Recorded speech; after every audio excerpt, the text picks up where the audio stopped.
เจอมีดแค่นั้นเก็บแต่จะสะดุดบอกมามีดเสีย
กล่องข้าวไหม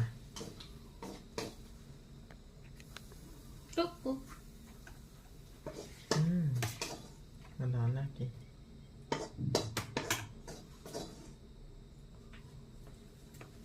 ยศ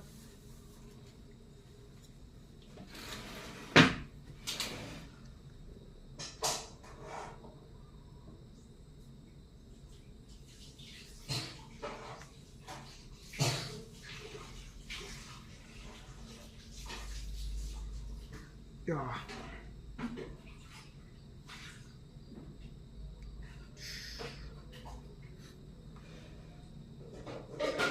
โอเค thank you เสียงคนร้องเพลงเหรอนะเราก็นึกว่าเสียง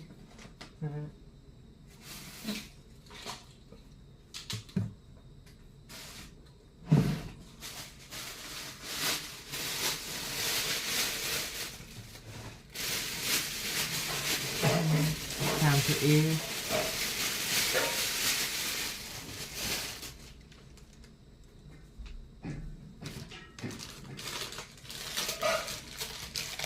ไม่รังชาไม่ missing อันชา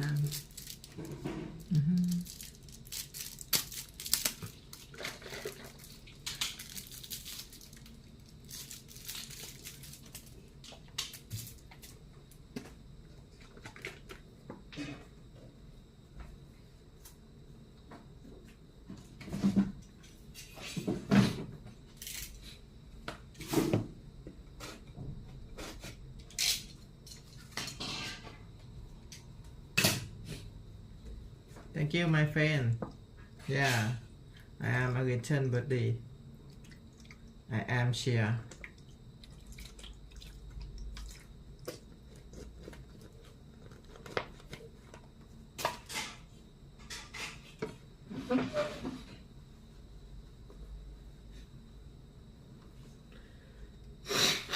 Oh.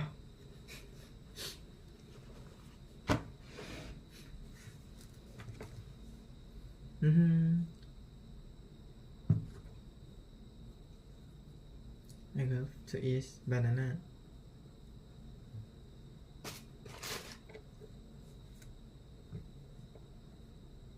Yeah.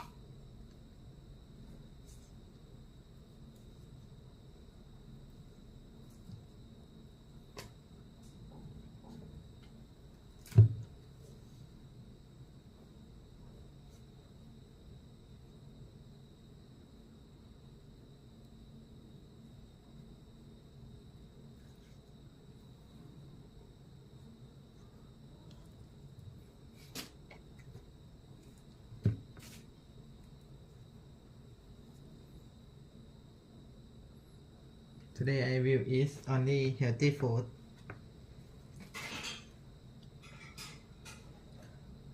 A bunch of banana.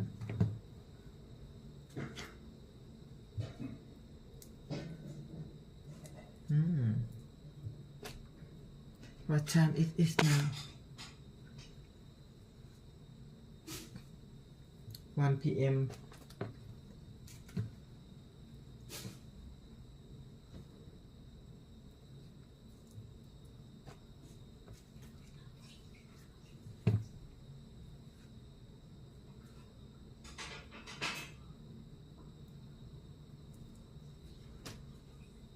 ตั้นทำไมเหรอ เติมน้ำร้อน อ๋อชาเขียวเหรอ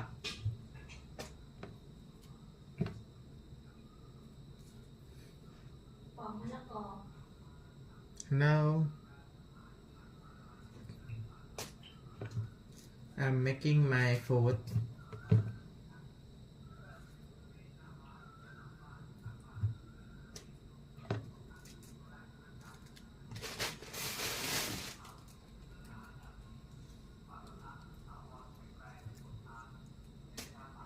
called is nutty pudding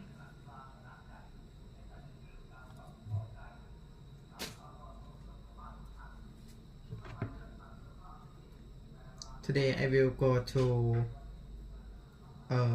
Laos. Do you know Laos? I will travel there. I have a plan, but I will eat it until empty.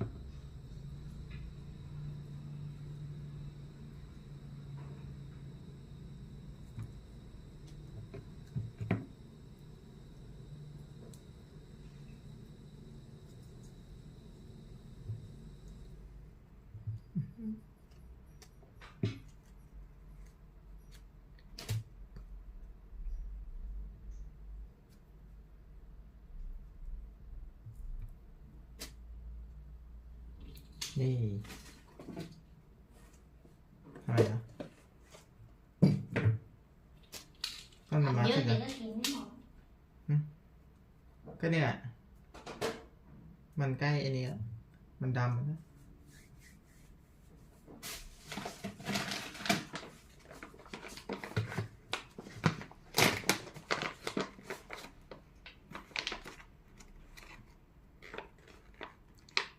ไม่ช็อกโกบานาน่า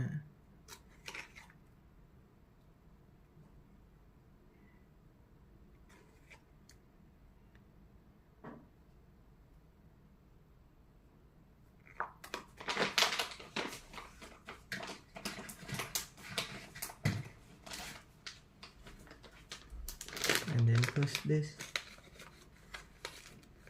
this called golden flaxseed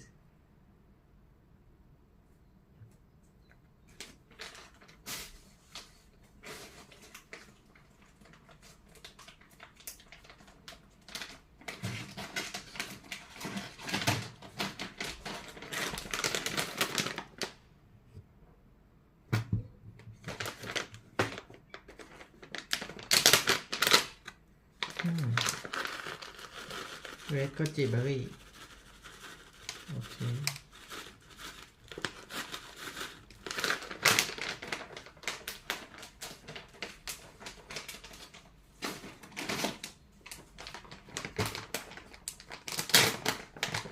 and this is called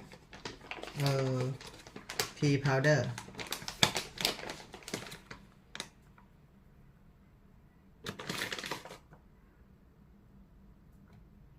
oh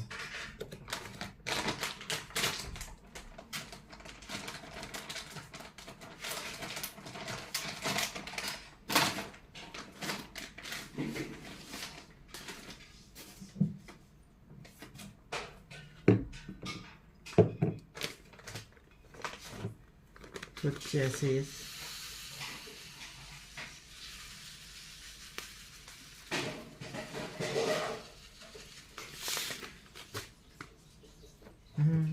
This is called my super veggie.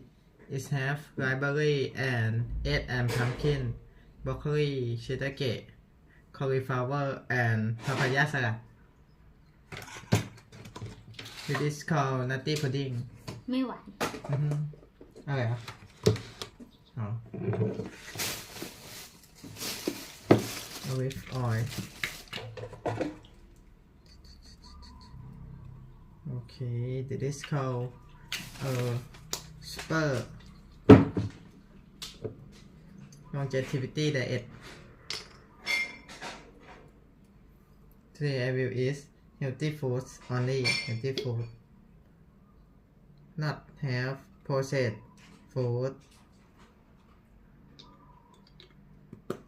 apple cider vinegar for tasty good and then cumin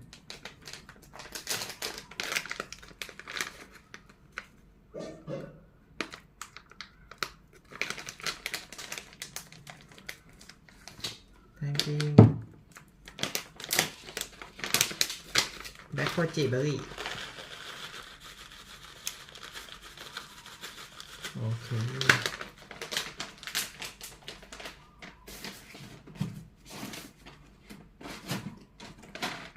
and nut vegetable fruit and nut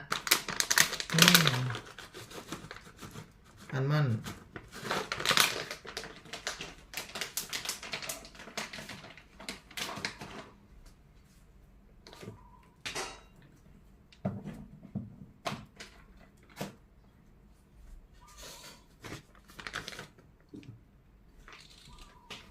wow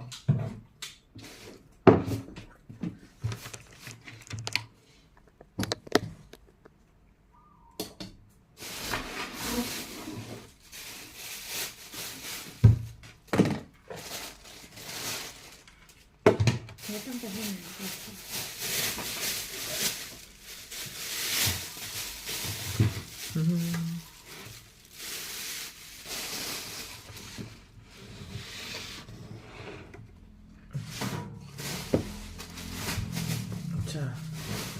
Okay, time to eat, everyone.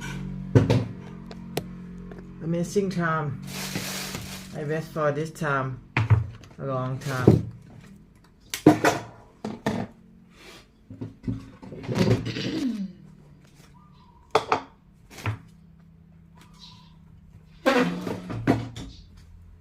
อะไรล่ะ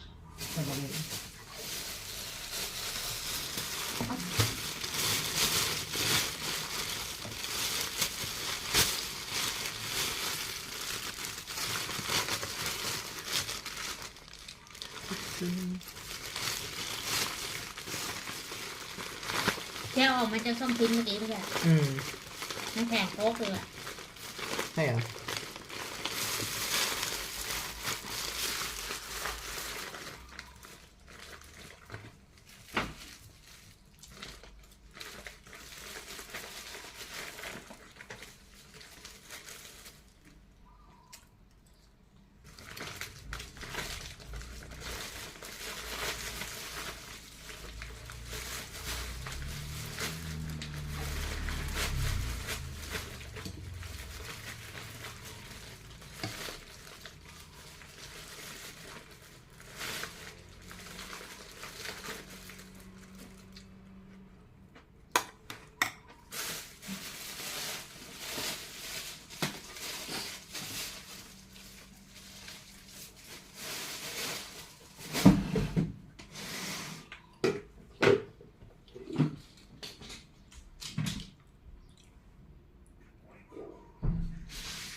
Okay, time to eat, everyone.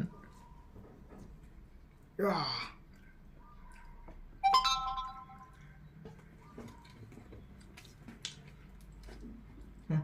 อะไรนะ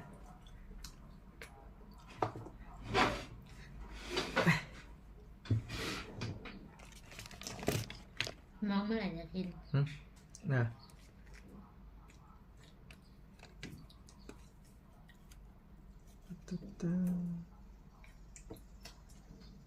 ถ้าเป็นเด็กๆบ้านเราก็คง ทำไมอ่ะ ไม่แต่บ้านเรามันแบบต้องให้ผู้ใหญ่จิ้มก่อนค่อยกินได้ไง อ๋อ รอไง ประเพณีนะ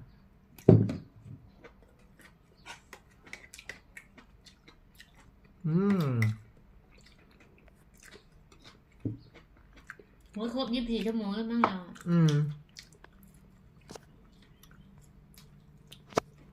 Thank you everyone for live and watching โอ้24 ชั่วโมงแล้ว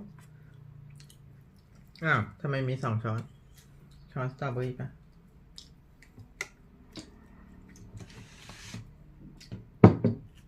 อันนี้ใช่กินปะ กินนี่เราแทะอยู่เนี่ย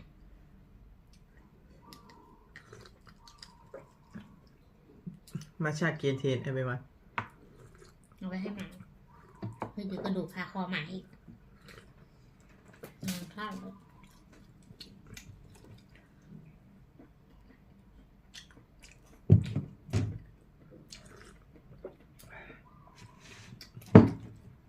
and ban อันไหนไม่กินอ่ะมันไม่หวานเดี๋ยวไปนู่นอันไหน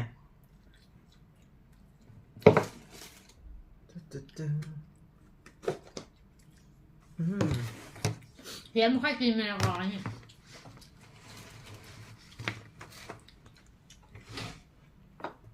ี่ยแม่ชอบกินมะละกอเลย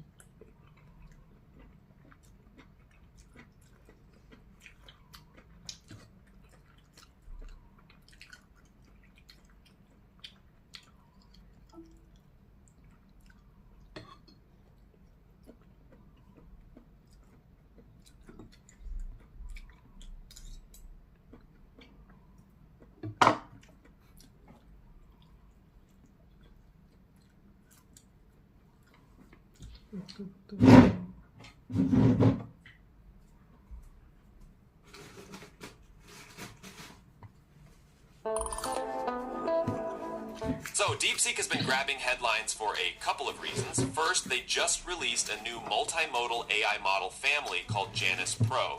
This model supposedly beats OpenAI's DALL-E 3 and some other big names like Pixar Alpha and Emu 3 Gen on benchmarks like GenEval and DPG Bench. If you know anything about AI benchmarks, you know those are important for measuring how good models are at tasks like image generation and image understanding. And here's the kicker. The biggest version of Janus Pro, known as Janus Pro 7B, seems to outperform those well-known models, at least according to DeepSeek's own internal tests. Now, just days before releasing Janus Pro, DeepSeek made headlines with their R1 language model.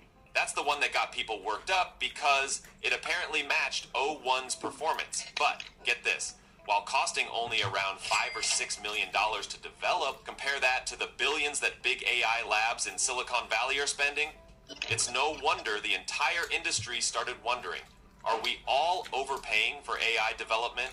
Could the next big breakthroughs be coming from smaller outfits with fresh ideas on how to train these systems? Since DeepSeek is based in Hangzhou, China, you can imagine the political and economic angles here. There's talk about how U.S. export controls on advanced chips, particularly from NVIDIA, are meant to slow down Chinese AI progress. Yet DeepSeek claims they used NVIDIA's H800 chips for training, which are technically less powerful than the super high-end chips blocked by the U.S. But they still achieved O1-like results. That's a huge statement that calls into question all these big expensive strategies used by American labs. Let's pause to address a little fiasco that happened recently. DeepSeek apparently got hit by a cyber attack right as everyone started flocking to their AI assistant app. This was around the same time it reached the top of the Apple App Store's free applications list in the United States. So you can picture this scenario. A new AI releases, quickly becomes super popular, the website crashes, then they announce a temporary limit on registrations due to a hacking attempt. It's dramatic, right? The hype is real, but clearly it's also attracting some unwanted attention. Okay, back to the Janus Pro model.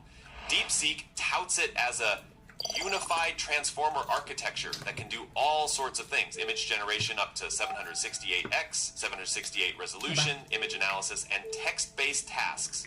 That's a big deal because a lot of AI models specialize in just one thing, like text generation or image generation. Janus Pro is going for that all-in-one approach. It's similar to how GPT-4 can look at images like GPT-4 Vision, but here we've got an entirely open-source approach.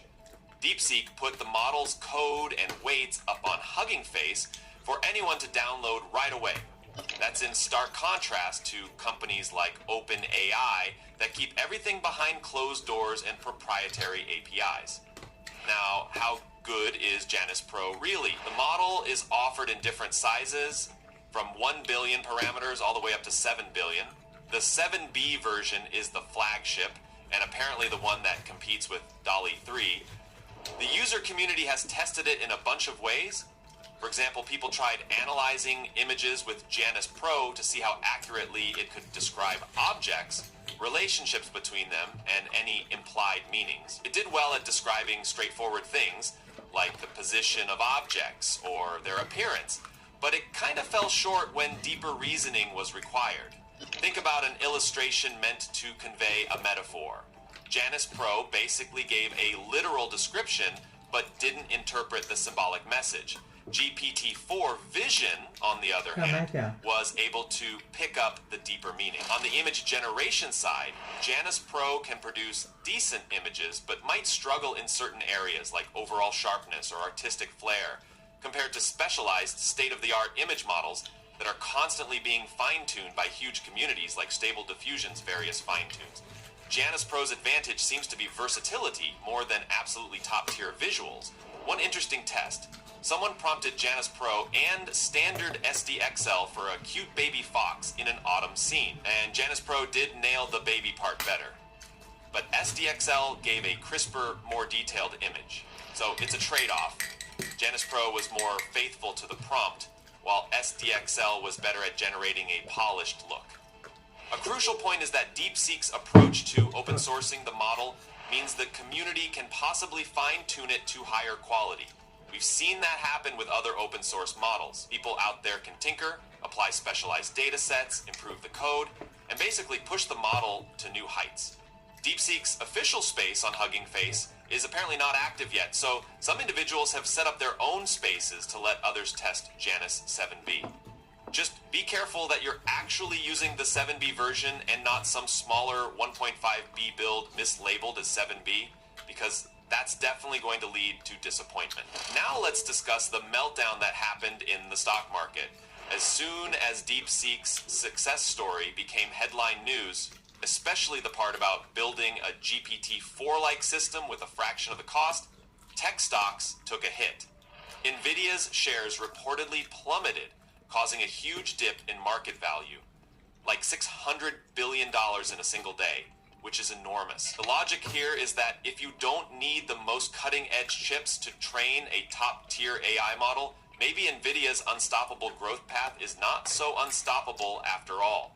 People started questioning whether the AI investment arms race is misguided if a Chinese startup can replicate results at a tenth of the usual cost. Sam Altman, CEO of OpenAI, chimed in on social media, basically saying he's impressed by DeepSeek's achievements, but that OpenAI plans to respond with even better models. He also said that if anything, they're going to invest more in computing resources. In other words, OpenAI is not backing down from its big spending approach.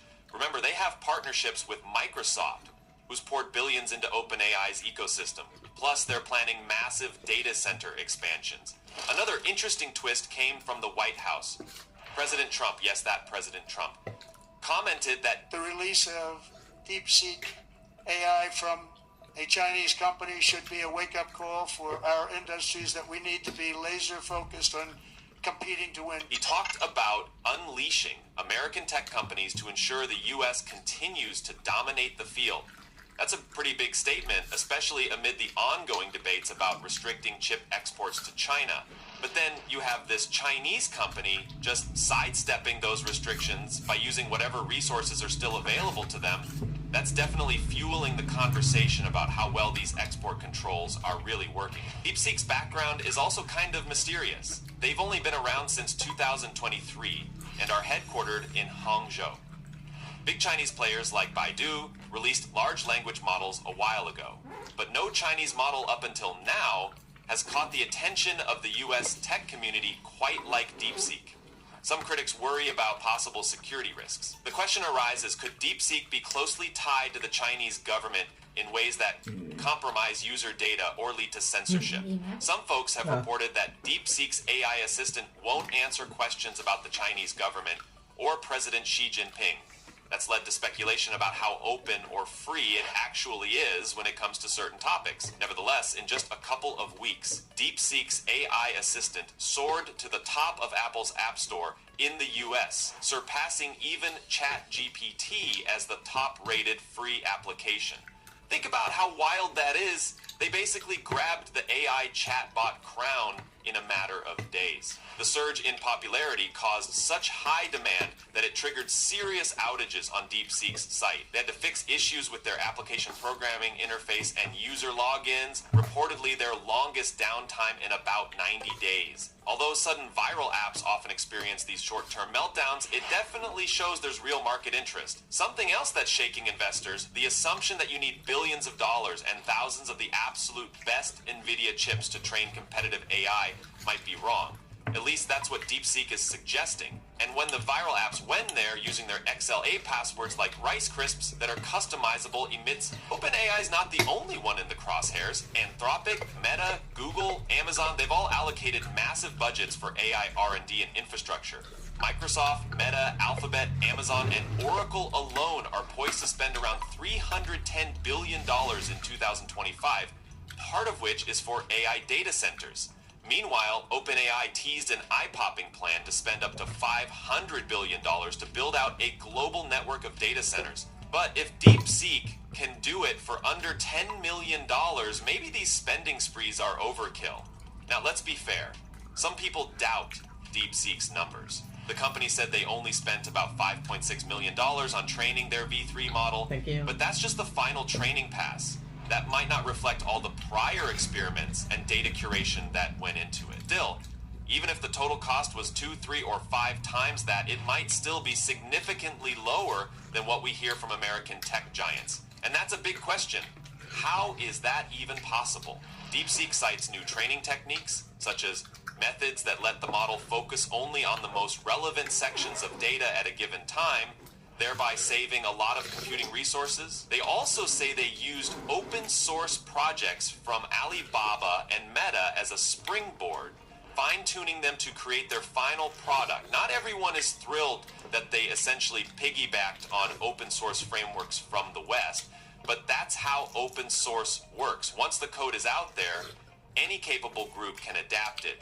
Within Meta, there's apparently some frustration. People are like, we have thousands of the world's best researchers and a ton of money, so how did we get beat to a big breakthrough by a smaller company with fewer resources? Mark Zuckerberg has been a proponent of open source, releasing models like Llama, and, ironically, Llama might have helped DeepSeek get to where they are faster. We also have folks like UC Berkeley's Stuart Russell saying this arms race to reach artificial general intelligence is more dangerous than, say, the space race, because we're pushing towards potentially super intelligent systems we don't fully control. Even some AI company CEOs themselves have hinted at existential risks, so it's definitely raising eyebrows that a relatively unknown player is accelerating the timeline. At the end of the day, DeepSeek is now a name everyone's talking about. They're giving us Janus Pro for multimodal tasks, image generation, image analysis, and text-based conversation, plus their R1 model competing with GPT-4 on reasoning. It's all open source, so who knows what improvements the community will add. Meanwhile, the bigger question is, will this force big tech to change course and focus on more efficient, cost-efficient techniques? OpenAI's Sam Altman basically said, we'll release better stuff soon, don't worry, while also doubling down on the importance of enormous computing resources. Meta's hinting that you still need all that muscle if you're going to serve billions of people worldwide. So maybe it's not just about training the model, but also about deploying it at a massive scale. But one thing's for sure, the genie's out of the bottle. DeepSeek's sudden rise is a reality check. For all the billions poured into AI by West Coast giants, maybe smaller, agile teams can keep pace if they're clever with their methods. And it's not just hype. This has real impact on stock prices, investment trends, and even how governments think about export controls. If a Chinese lab can produce GPT-level models without top-of-the-line chips, it changes the entire conversation around AI dominance. So that's the overview. Pretty wild times in the AI world, right? We've got this fresh open source approach from DeepSeek that's apparently setting new efficiency standards. We have the giant US tech companies recalibrating, or at least taking notice. We have the stock market reacting, governments stepping in, and the open source community possibly uniting around these new models. I'm curious what you all think. Is DeepSeek's success sustainable, or is this just a flash in the pan? Will we see more small teams out innovating the big players with a fraction of the budgets, or will the OpenAIs and Metas of the world always have the upper hand with their colossal resources? Anyway, that's it for this deep dive. If you found it informative, be sure to give it a like and subscribe for more AI updates. Let me know in the comments which angle.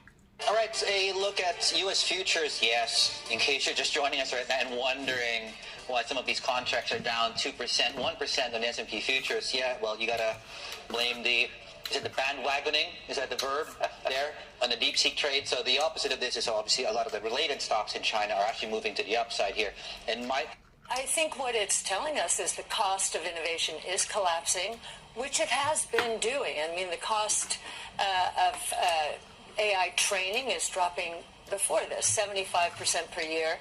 The cost for inference, 85 to 90%. I think it throws the weight more towards inference chips from training chips, and so NVIDIA is highly exalted, and deservedly so, in the training chip space. Inference is a lot more competitive. Okay, do we fully understand the implications of that? Because the question that everybody's asking this morning is, do I buy the dip? So if we're seeing the landscape changing, is it too early to make that transition and understand what the implications of it are? Yes, we've been studying the tech stack and where we think it's going. We're going to put out big ideas in, I think, a week. Give us some hints. Yes, so here's a hint. We do think there are share shifts taking place within the tech stack. We think platform as a service, so think Palantir, is going to gain significant share. And this news yesterday, I think, highlights that, reinforces that. We think infrastructure as a service is going to stabilize the share. Software as a service will come down a share. However, I've said all of that. All of them will be growing rapidly. It's just how rapid. Yes. And Palantir, we should say, is one of your holdings, of course, a company you know very well, Kathy. So if inference is going to become cheaper, is this going to be a situation that drives more demand? We were talking about, is that where the positivity comes from? For the companies that don't train but do infer, yes. How positive is this going to be?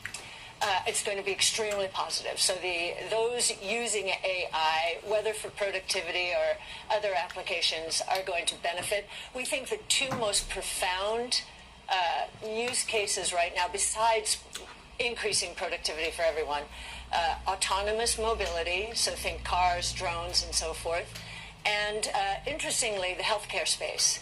We think the convergence of various sequencing technologies, AI, and CRISPR gene editing, that convergence is going to cure more and more diseases over time. So these sound like huge positives for the businesses that are involved in that stream. What does it tell us about US tech overall? We had a conversation yesterday about whether this is some kind of end of US exceptionalism, and that might be in terms of stocks broadly, but in terms of the US tech sector, are we talking about that? Or is this just, the Sputnik moment that's been mentioned many times, a chance for the US now to catch up again? Yes, I think competition is great for the U.S., and DeepSeek is competition, no doubt about it. I'm hearing all of the titans, tech titans, speak of it glowingly. I don't think we know everything about it yet. So, no, I think competition is good for the United States. Lowering costs is great for the world. The collapse in the cost of innovation should help all regions of the world. I will say that new productive forces, which was Xi Jinping's new phrase, I think 18 months ago, seems to be showing through right now. Common prosperity was the previous one, and I still think that's in effect. That was more about margins. This is about innovation. So we're looking more closely at China now. I want to pick up on China in just a moment, but I want to go back to that point you make about cost of innovation collapsing specifically. That would almost lead to the fact that perhaps it brings down the barriers of entry for mid-cap tech firms or maybe people away from the hyperscalers. But you haven't seen that second level outside of the AI adopters really catch the same bid in the way you see Amazon or Microsoft or even Oracle catch up a little bit. What's the hiccup there if, as you say, the cost of innovation is collapsing? Why aren't some of these stocks reflecting that? Well, I think there's a big debate going on. And if you look at the second, third, and fourth quarter of last year, you look at the mega caps and the rest of the stocks in the S&P 500, you'll see mega caps in the second and the fourth did very well.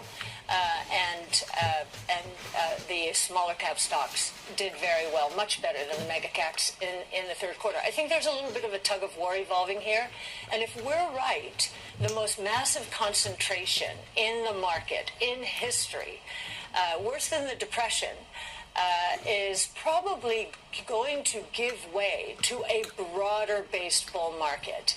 We're seeing that in our portfolios, and it really did start right around, actually, the day after the election. And I think one of the most important things is going to happen is regulations coming down. Even in AI, in the United States, their regulations started to intrude in a technology that is today where the internet was in the early 90s. We don't even know what we have yet. We're as excited as back then, but now is not the time to regulate it heavily.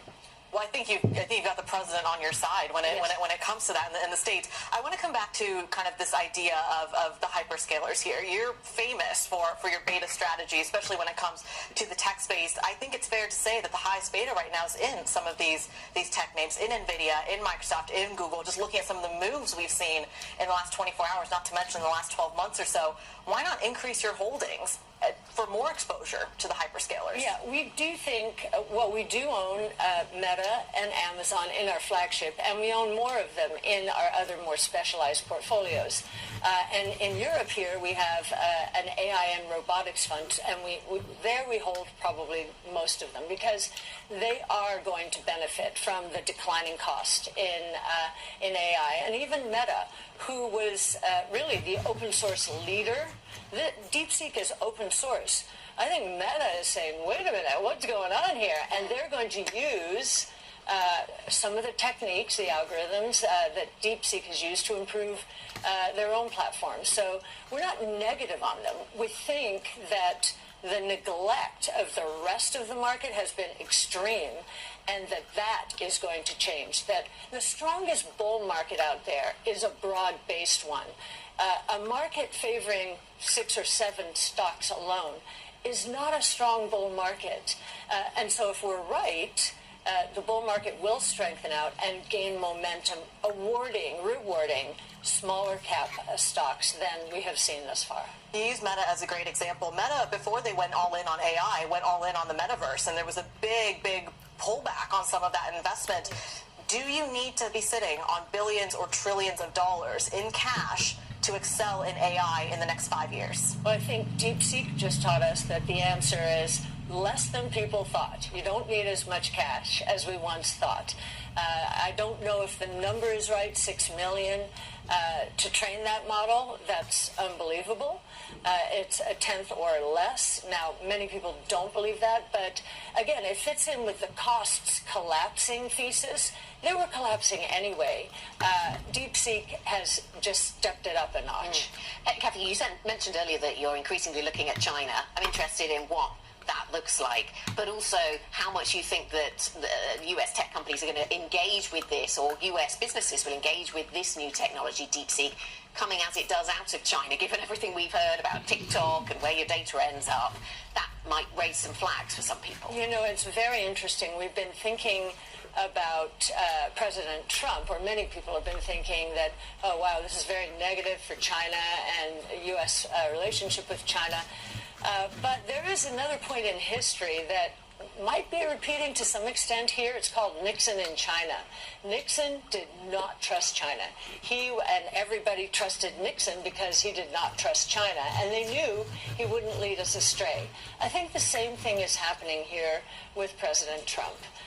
And from a technology point of view, I think he likes the competition, and he actually did say, I believe yesterday, that, this just shows that even in the U.S., regulations, especially that executive order on AI, which he rescinded, probably has held us back. And now, let's go. Kathy, you talked a moment ago about the Great Depression and the concentration we saw going into the Great Depression and the number of single stocks. Do you think we get a smooth transition from that concentration to the broadening out of the market? That's not what the Great Depression taught us. It taught us that you get a collapse, and US consumer confidence and so many other things seem to be hinged on this stock market performance. Is it a smooth ride from concentration to diversification? How big a gap could there potentially be between one and the other? Yes, if you look back at the Depression, I'm not going to get all of these numbers right. What you'll see is the massive concentration took place until 1932. Yeah. At which point the market started broadening out. And small or mid-cap stocks back then way outperformed large-cap stocks. And it makes sense. They had been absolutely destroyed during the Depression, which was binary. Is this company going to survive or not? With output down 30%, GDP down 30%.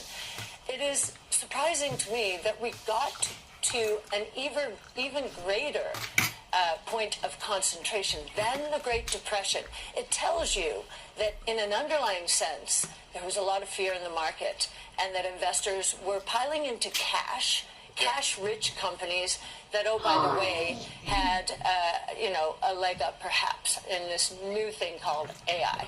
Now I think it's just going to broaden out. We're looking at a Bitcoin handle of about 103,000. Kathy, I want to bring you into this conversation. You've been a crypto bull for a very long time. Yes. You've also, prior to the break, talked a lot about deregulation under Donald Trump in the tech sector, but then also in the crypto sector as well. What has fundamentally changed since he's taken office when it comes to deregulation? I think we will get significant clarity in terms of regulation. We will get legislation as well. I think many more policymakers in Washington understand that this was a single vote issue for many voters, especially young voters. And so this is becoming much more of a bipartisan issue. And of course, you have the executive branch also supporting it mightily, proposing that we include Bitcoin in Treasury Reserve. So you've got, I think we're going to have support of all three branches of government are going to be supportive, which is a big change. Well, it would be a big change. And I mean, are we really sure of that, I suppose, is the question, because Gary Gensler, the SEC, had a very different view of the risks and the retail investor protections that should be in place when it comes to crypto. There are surely a lot of people who still believe that's important. Well, I think he didn't understand that this is the next big wave of the Internet. This is the layer of the Internet that developers did not build in the early 90s because no one thought anyone would buy or use financial services on the Internet. I remember no one was going to give their credit card to the Internet, right? This is the next big wave, and it's a huge efficiency move for the financial services sector. So in terms of